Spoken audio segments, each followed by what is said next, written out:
The frozen Guardian Captain Jake Morrison had seen plenty of strange things during his 15 years, hauling cargo across the outer rim.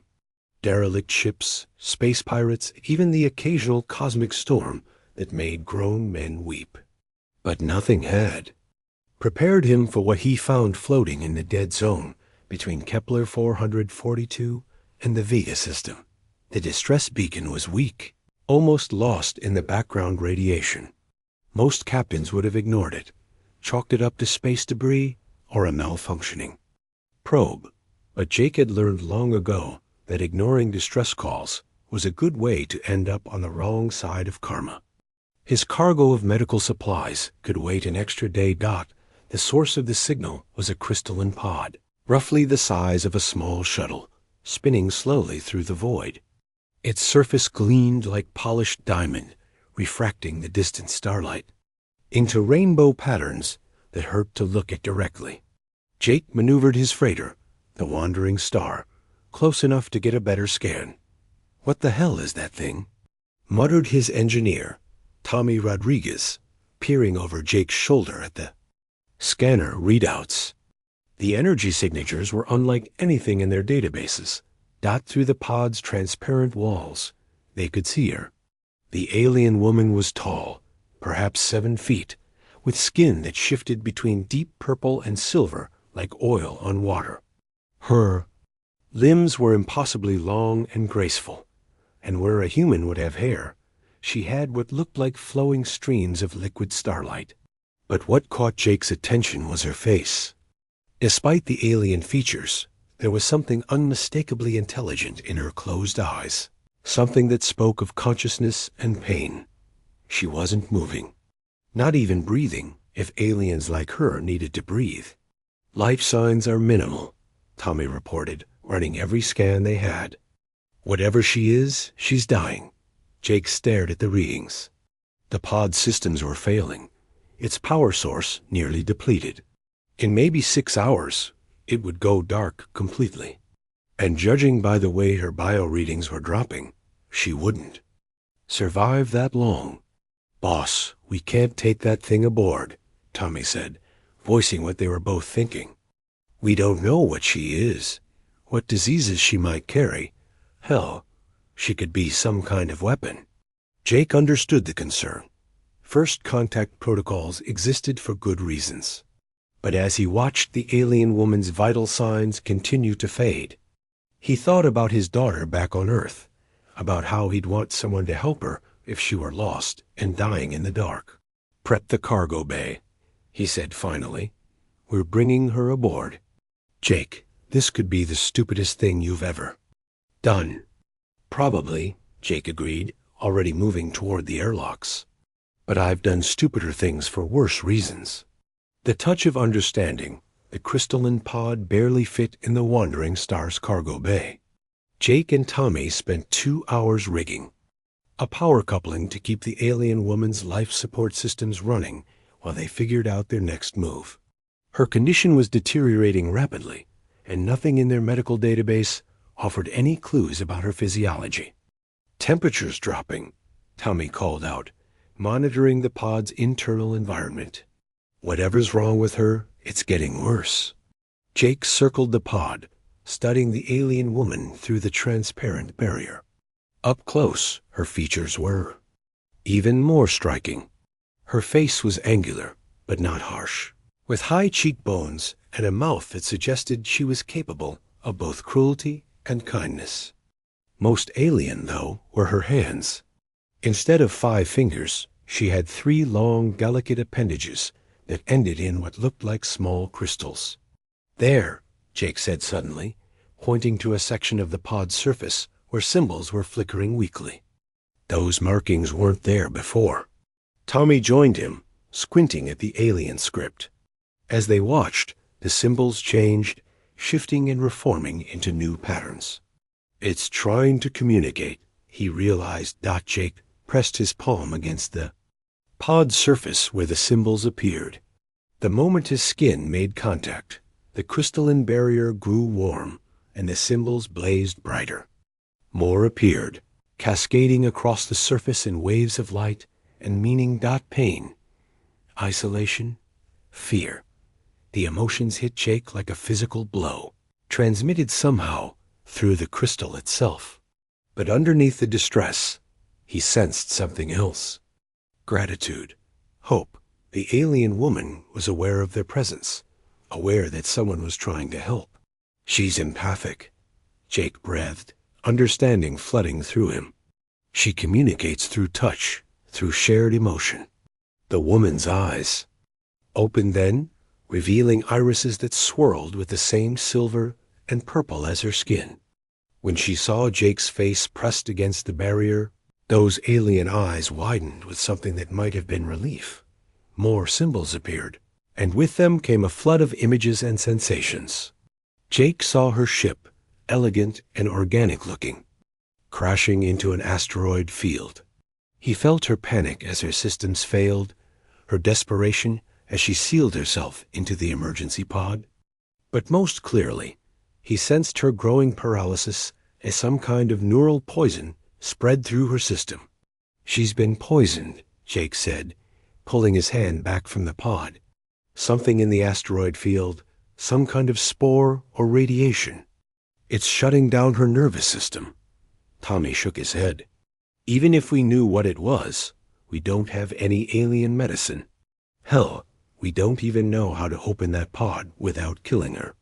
Jake looked at the woman again.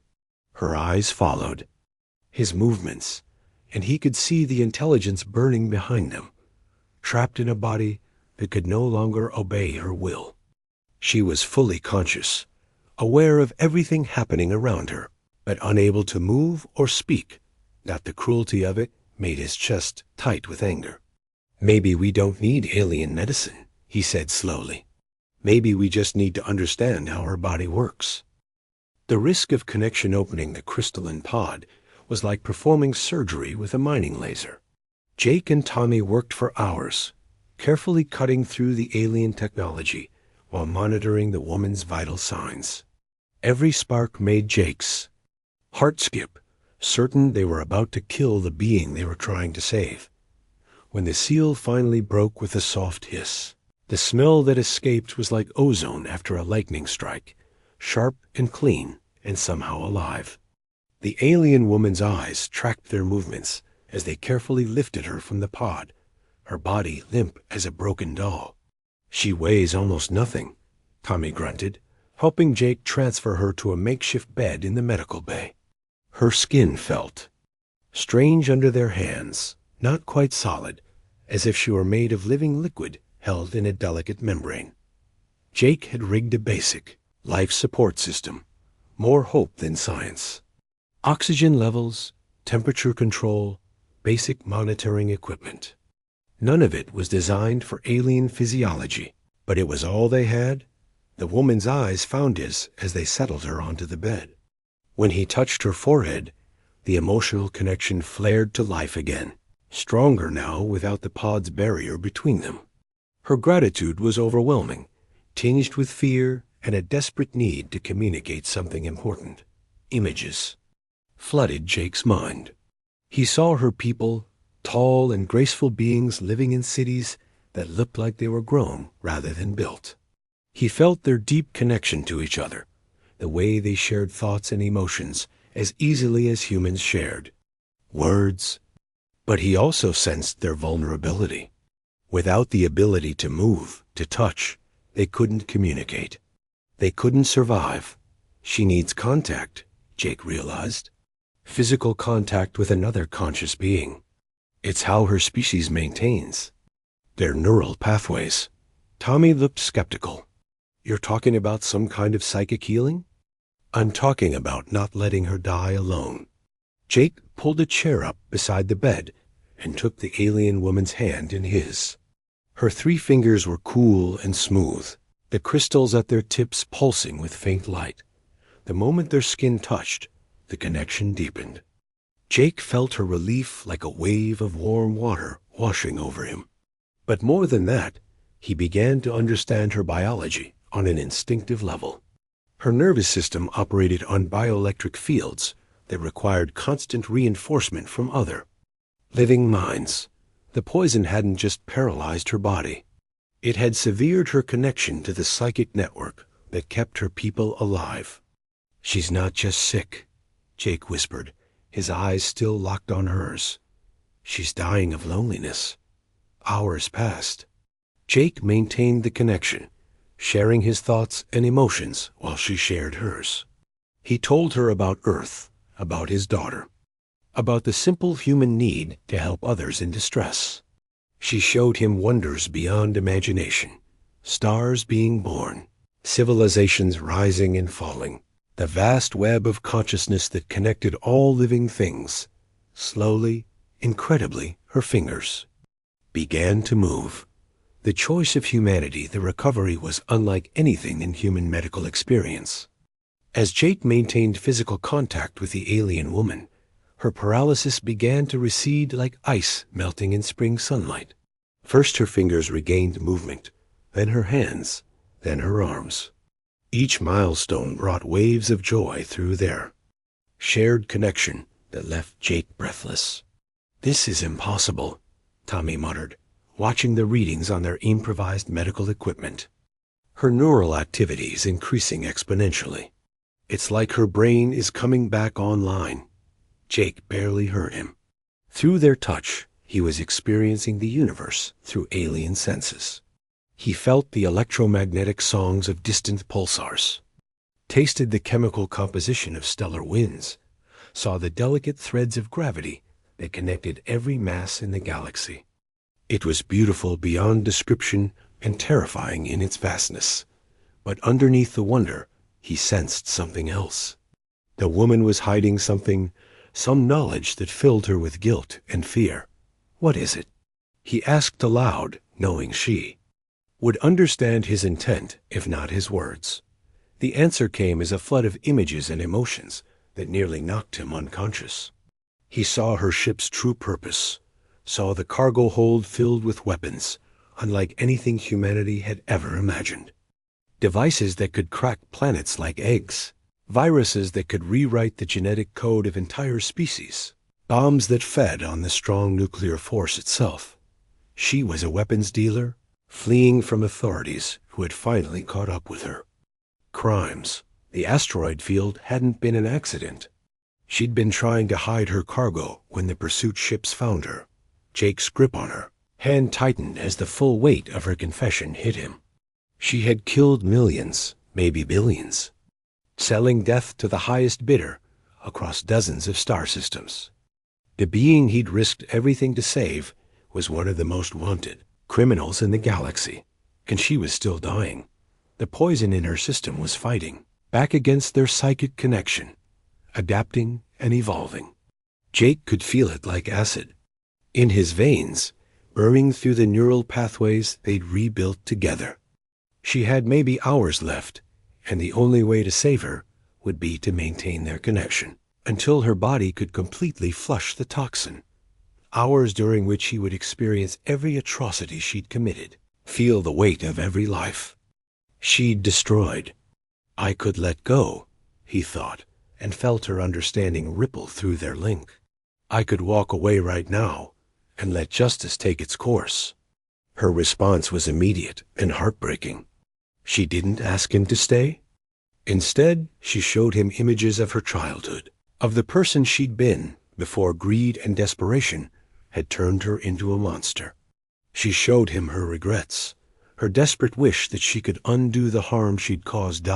Tommy was saying something, probably warning him about the risks of prolonged alien contact.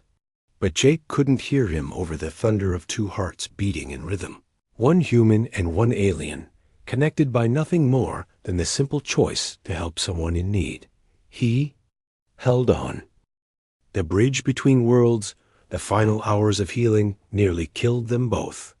As the alien woman's body fought off the last traces of poison, Jake experienced every moment of her terrible past. He felt the weight of destroyed worlds, the screams of the innocent, the cold calculation behind each weapon's sale. But he also felt her growing horror at what she'd become, her desperate search for redemption in a universe that offered none. When her recovery was complete, they lay side by side in the medical bay, both exhausted beyond measure. She could move freely now, could sit up and speak in a voice like distant thunder. But the psychic connection they'd forged remained, a permanent bridge between their minds. "Why?" she asked, the word carrying layers of meaning that no human language could express. "Why did you save me? Why did you stay? Why did you choose mercy over justice?" Jake considered the question, feeling the weight of her gratitude and guilt pressing against his consciousness. "Because everyone deserves a chance to be better than their worst moment," he said finally. Her name, he learned, was the Sara.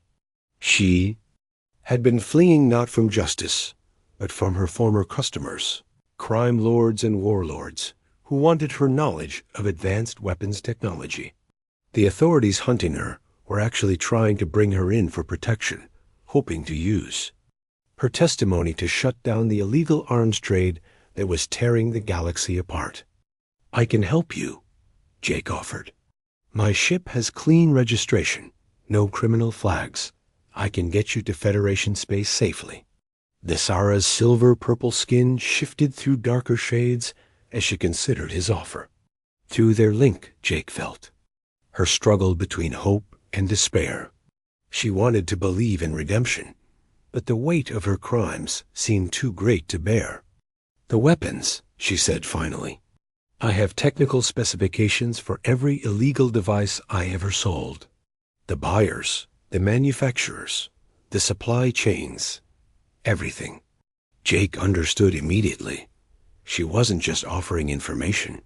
She was offering to dismantle the entire criminal network she'd helped create. It would be dangerous, possibly suicidal. Her former clients wouldn't hesitate to kill her to protect their secrets. "You don't have to do this alone," he told her. That simple statement broke something inside her. Tears flowed down her alien features, and through their connection, Jake felt the dam of her guilt finally burst. Centuries of self-hatred poured out in a torrent of grief and regret that left them both shaking. But underneath the pain, something else was growing. Hope, purpose, the possibility of redemption through action rather than suffering. 3 days later, the wandering star docked at Sanctuary Station, a neutral port on the edge of Federation space. Jake watched as the Sara walked down the loading ramp to meet the authorities who would debrief her, her head held high despite the weight of her confession. She paused at the threshold and looked back at him. Through their permanent connection, he felt her gratitude, her determination, and her promise. She would spend the rest of her life trying to undo the damage she'd caused. It might not be enough, but it was a start. "Take care of yourself," Jake said aloud. Her answer came not in words, but in a wash of emotion that spoke of friendship, respect, and hope for a future where the bridges between species were built on understanding rather than fear. As the wandering star pulled away from the station, Jake felt the connection between them stretch but not break. Somewhere in the galaxy, an alien woman who couldn't move had learned to move again. And a human cargo hauler had learned that sometimes the most important cargo you carry is the chance to help someone become better than they were.